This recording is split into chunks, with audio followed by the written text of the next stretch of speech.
This is Basket Case Clubs, CPR Group's podcast where we turn basket case clubs into showcase clubs.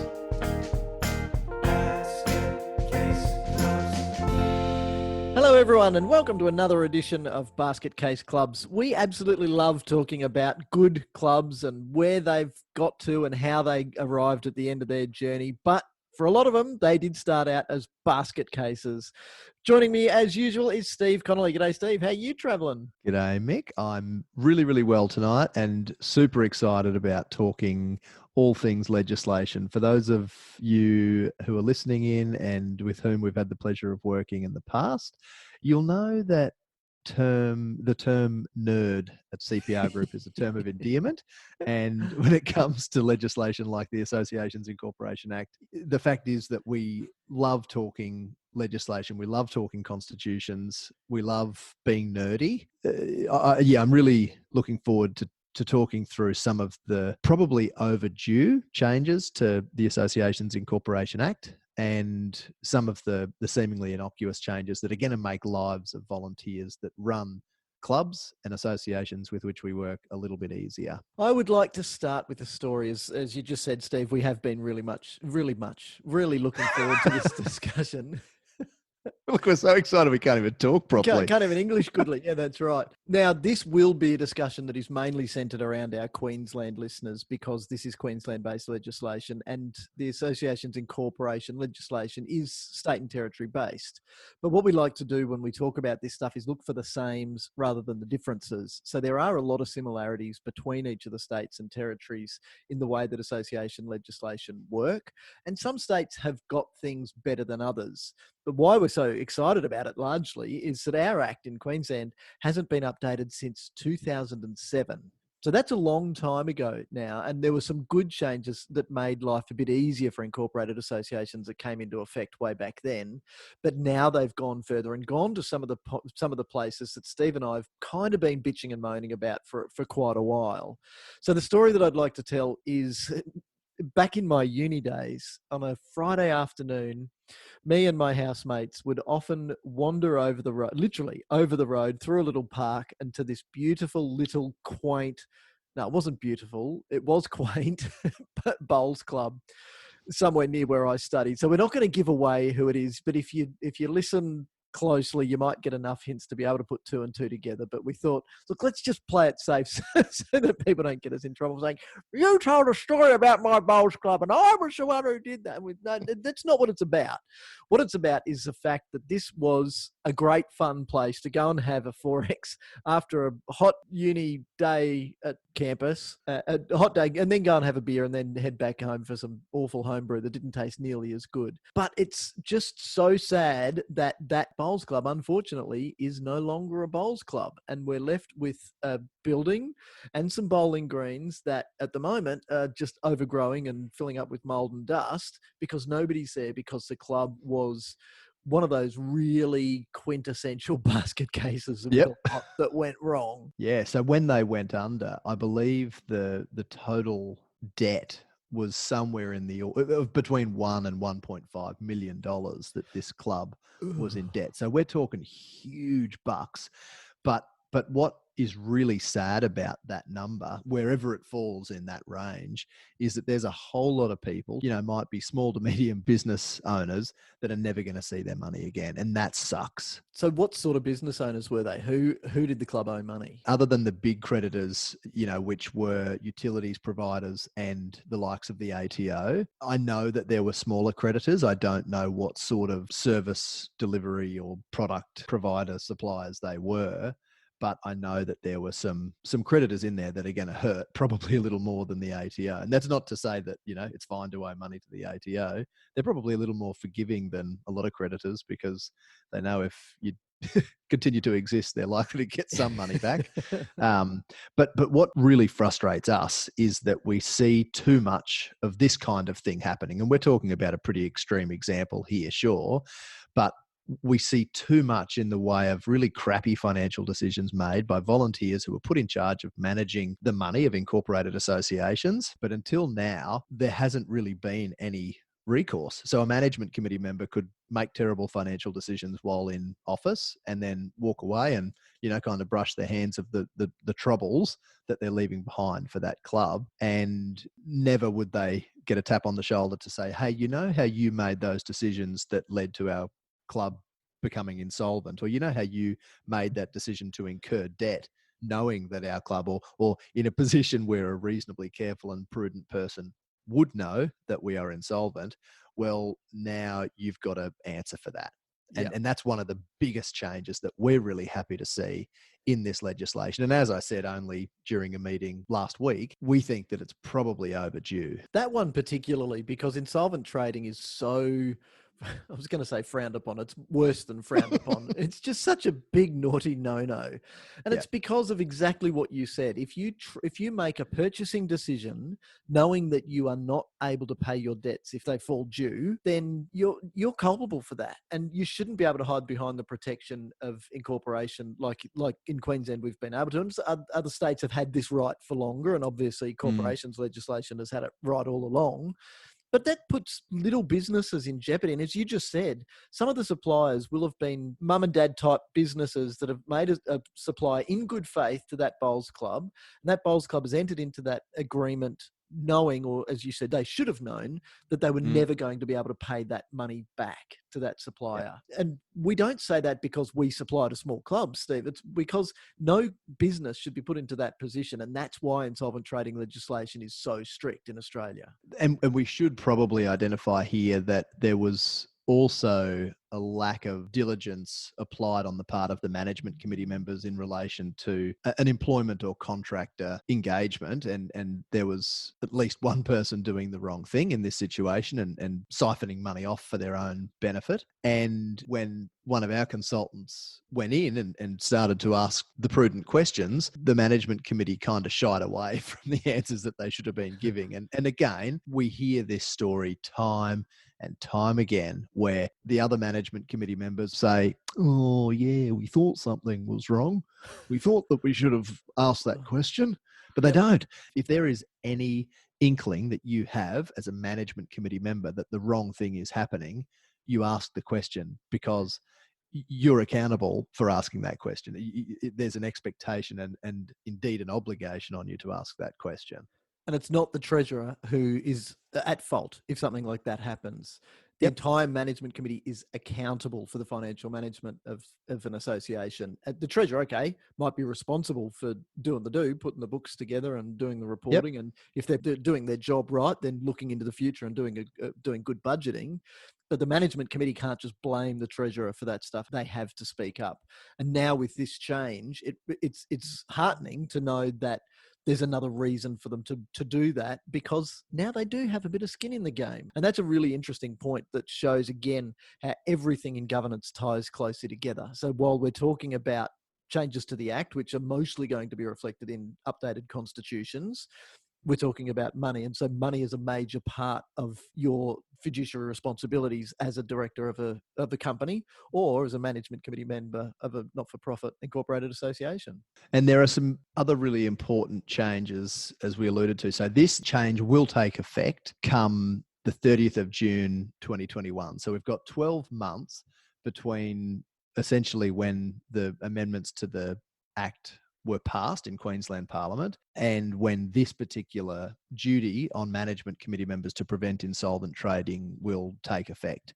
So the Office of Fair Trading, or the Queensland Government, has taken an approach through this amendment of the legislation to bring about a long list of changes, but instead of them all taking effect immediately as of the 16th of June 2020 or soon thereafter when the Act was reprinted, to take account of those changes that apply straight away. They're making the lives of volunteers in keeping up with the changes a little easier. And this points to the fact that to be an incorporated association is far easier in terms of compliance requirements than being a public company limited by guarantee, but it's an effective means of establishing a legal entity separate from the decision makers, the management committee, and separate from the members of the club or association.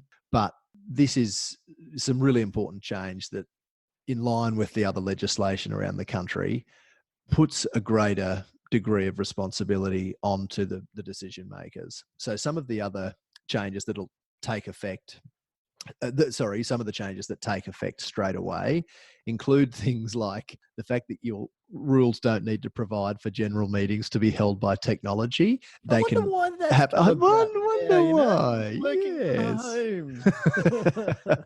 So no surprises there, but That's a good change to, again, keep up with the way that business is done in 2020. Simplification of the winding up process, which already isn't particularly complicated, but essentially if a club or association has no debt, at any time it can simply apply to the Office of Fair Trading for voluntary cancellation of its incorporation. So that means that we don't need to go and pay an accountant or auditor to complete a final financial statement for the association. As long as we're up to date with our reporting, we don't have any outstanding previous reports, and we don't have any debts, then we can simply apply to the Office of Fair Trading for cancellation of the incorporation, which is great because sometimes an organisation does reach the end of its useful life and the members decide it's time for us to pack up and stop doing whatever we're doing and give our assets to some other organisation with similar objects, and that process is a little easier now, which is great. One of the seemingly innocuous changes, someone asked me about penalty units and said, so what is this for maximum penalty units or maximum 20 penalty units and so on? And in Queensland, the penalty unit is the same means of determining what fine you'll get if you get a speeding fine. So each of our penalty units, I think it's about $133 at the moment, and some of the maximum penalties in the Act have been increased to 20 penalty units. So if I'm right, and I can see that you're calculating, you're doing a search there, but if I'm right, it's a little over $2,600 that you can be fined individually as a management committee member for not doing the right thing. So, and that can, the maximum penalty units vary depending on the breach, but things like being late for your annual return to the Office of Fair Trading, things like being late for your AGM, not providing documentation that's requested by members reasonably within the confines of your constitution. So things that management committee members are obligated to do right. If you do it wrong, you can get a fine, and there can be some significance of that fine now. I'm just going to jump now to the changes that won't legally come into effect until 2 years from now. So by the end of June 2022. Yep. And that's the one that has also been a real bugbear for people who get into internal disputes. So for some reason, I don't know whether it's the bat juice that's still floating around in the air from those idiots who ate raw bats in China, but for some reason, we've had a lot of conflict resolution and team building, because it's the flip side. Conflict resolution implies this conflict. We've got people at each other's throats. Team building means, well, let's try and stop that from happening in the first place. And if it is, let's work towards a better outcome. But the problem is that if you've got an internal problem, and even if that's some mistake that your management committee has, mistake or something malicious that they've done wrong, and you've got a problem with it, you can ring the Office of Fair Trading or whoever it is in all of the other states and territories and complain all you like. But all they're going to do is say, no, that's your problem. You've got to sort that out. So even if they've breached the Constitution, which is directly linked to the Act, that fair trading's not going to step in. If they want to escalate it, there's no court of arbitration. It's straight to the Supreme Court. And every time we read about it, it's costing each side north of $35,000 a pop. So is it really worth? I loved that story about the lady who apparently served recycled coleslaw at another bowls club. And she didn't, but that was what people had said. A plate of untouched coleslaw came back and she served it up. That's not what happened. But that was fought in the Supreme Court. And that cost both that couple, the lady and her husband, and the club, 50 odd grand a piece. Was it really that valuable that they would invest $100,000 fighting coleslaw? So, what I love about that is that you spend tens of thousands of dollars to gain readmission, court-ordered readmission to an incorporated association that has an annual membership fee of $100. Yeah.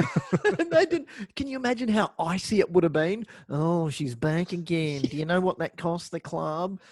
So, Steve, tell us about how that's going to change. What we're going to see from, as you say, June 2022 is a requirement for Not to incorporated reserve associations. coleslaw. Not to reserve coleslaw. No, thou shalt not reserve coleslaw, even if it's untouched. 8 of the Act.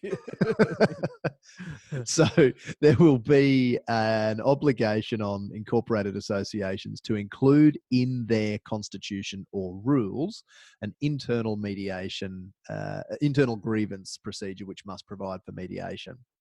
So this is the sort of stuff that we've, in the last decade or so, seen included in national governing body member protection policy documents, where there is typically an avenue for mediation, and really good dispute resolution has as one of the important principles dealing with an issue at the lowest possible level.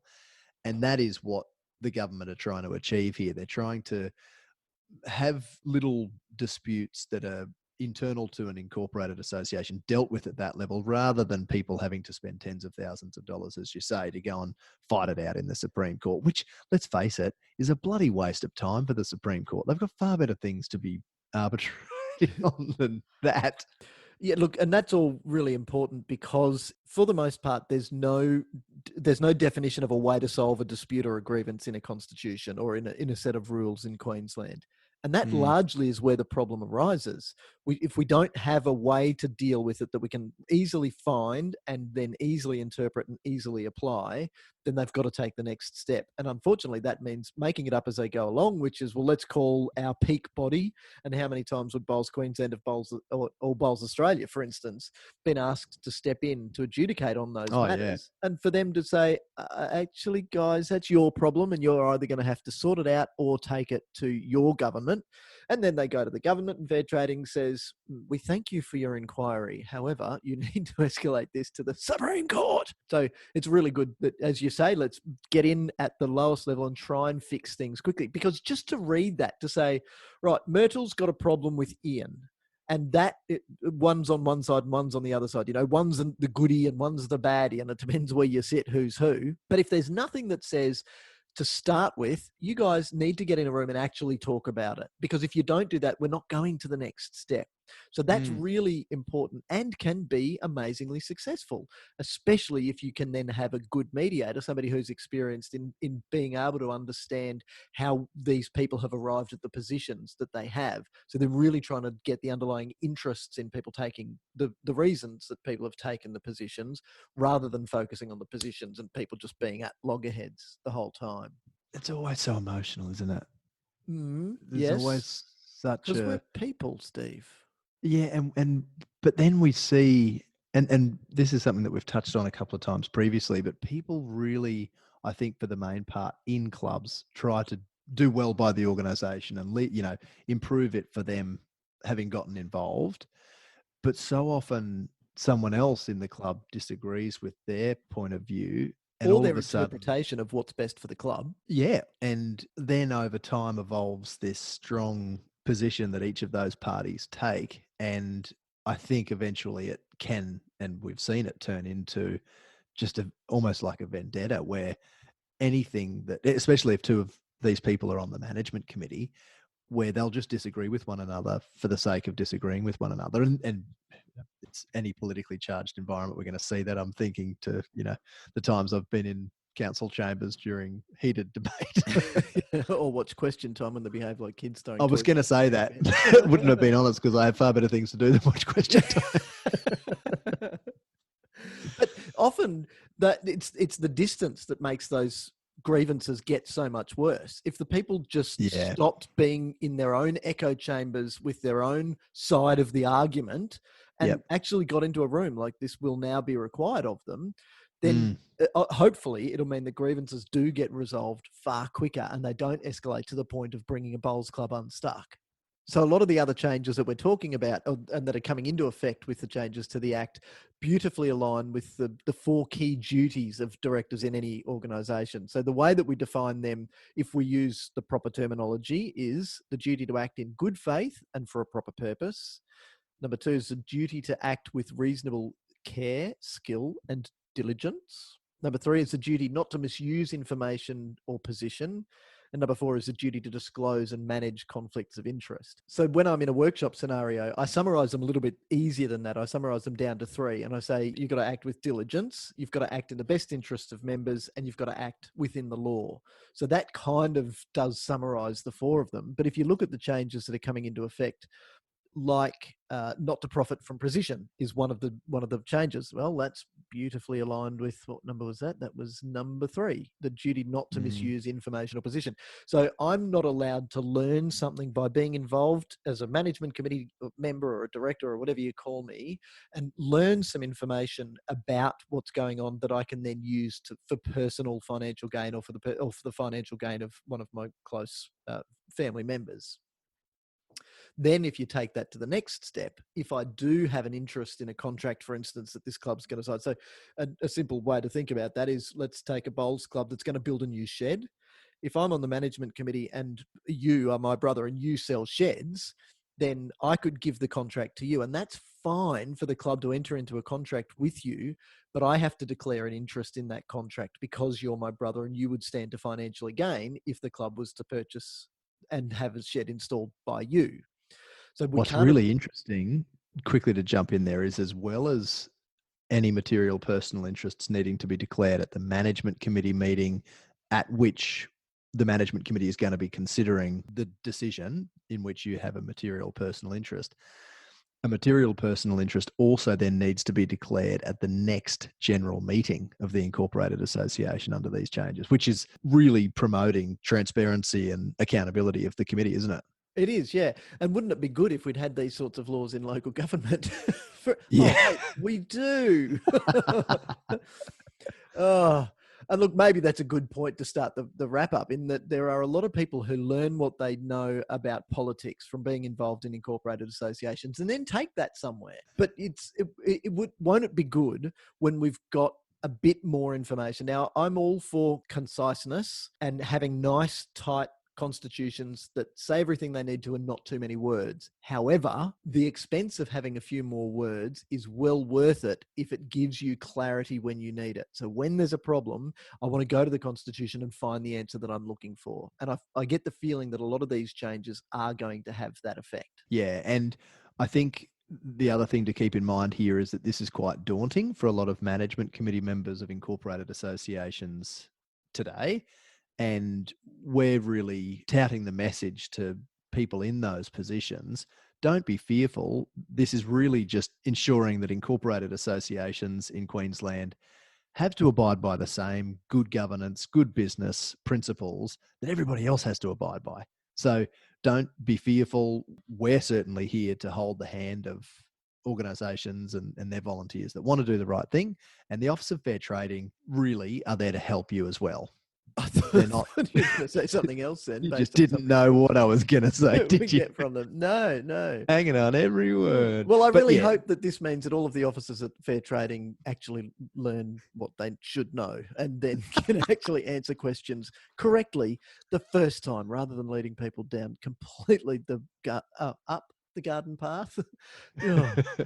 Okay, so the wrong direction. I was going to ask you for your one thing that people can do now to get ready for all of these changes. So it's don't be scared. And the one that I'll add is, when you make the change, even though the rest of these things won't come into effect for a year from now or 2 years from now, let's do it all in one go. So I reckon take this opportunity now, even though you don't have to have a grievance procedure in your constitution. If you're going to do a new constitution now, let's just bung it in. If you're going to do a new constitution now, let's just ditch the bit about the common seal. Really? Do you even sign anything under seal? So the fact that it's now optional for you to have one, great. You should already have a good section in there about conflicts of interest. You should already be acting as per these 4 duties of directors and officers all the time. So just to add all of those things in one go, I think is far better, because then you start to get the benefit of all of these changes without having to wait another 12 or 24 months. And then go through the process of having the amendments adopted at a general meeting, submitting them to OFT, spending a bit more money then. Yep. Agree completely. It's right to do it now. And that's certainly what we're doing with all the constitutions that we've been writing since the 20th of June. We're incorporating all of these required amendments. And what's great about that is it provides an opportunity for management committee members to educate themselves now about those things that are still 12 or 24 months away from taking effect. Yeah. And look, that's actually the most important thing about a constitution review, I think, is not the document that comes out of it, because the document that comes out of it at the end is just words on paper. I think that it's actually far more valuable to go through the process and be engaged as you do. So if you do want to get help writing your constitution, come to us rather than going to a lawyer. I think now I've got some very good friends who are lawyers and some very good friends who are studying law, and that's great. However, a lawyer is looking to the law. We look to the people, and it's far more important to understand how your constitution affects the people that comprise your organisation, and don't just think of the organisation as a thing unto itself, which it is legally. It's a legal entity, but it's made up by people. So the constitution should support what those people are trying to do. So that's why plain English is really important, and clarity even more so. Yep. And we love nothing more than writing constitutions, so don't go to anyone else, come to us. Perfect. Steve, as always, it's been an absolute pleasure to talk about constitutions with you. Here we are again, finding ourselves with another excuse to talk about constitutions and skip down the hall clicking our heels together, hey? Yes. Yep. Likewise, thanks very much for the opportunity to talk legislation on top of constitutions tonight, and I look forward to catching up again next week. Excellent. Thanks, Steve. See you then.